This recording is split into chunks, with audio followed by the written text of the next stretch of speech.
దేవుడు లేడన్నట్టుగా బ్రతికే వాళ్ళని బుద్ధిహీనుడని బైబిల్ చెప్తుంది.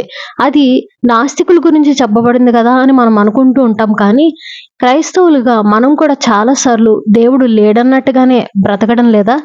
యాకోబు రాసిన పత్రిక 4వ అధ్యాయం 13-15 వచనాల్లో ఇలానే చాలా మంది దేవుడు లేడన్నట్టుగా వాళ్ళ జీవితాల్లో ప్రణాళికలు వేసుకుంటున్న వాళ్ళని గద్దిస్తూ యాకోబు కొన్ని మాటలు రాస్తాడు.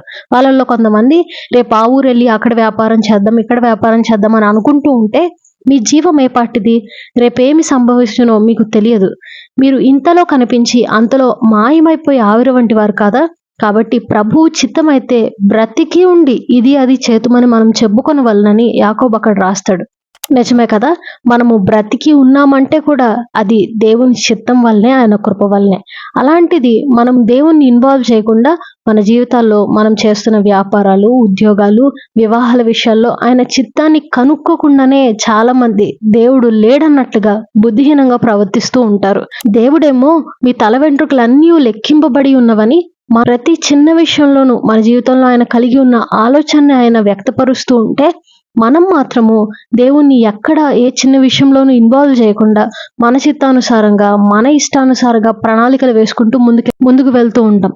మనం మర్చిపోయిన విషయం ఏంటంటే అసలు నెక్స్ట్ ఏం సంభవిస్తుందో, నెక్స్ట్ మినిట్ మన లైఫ్ ఎలా ఉంటుందో మనకే తెలియదు. కాబట్టి దేవుని చిత్తాన్ని మనం తెలుసుకుని ప్రతి చిన్న విషయంలోనూ మన జీవితంలో ప్రతి పెద్ద విషయంలోనూ దేవుని చిత్తానికి అనుకూలంగా మనం ప్రవర్తిస్తూ దేవుని చిత్తానికి అనుకూలంగా మనం ప్రణాళిక వేసుకుంటూ అలాగా మనం ప్రవర్తించవలసిన వారమై ఉన్నామని దేవుని వాక్యం చాలా స్పష్టంగా చెప్తుంది. దాన్ని అనుసరించి మనం బ్రతుకుదాం. God bless you.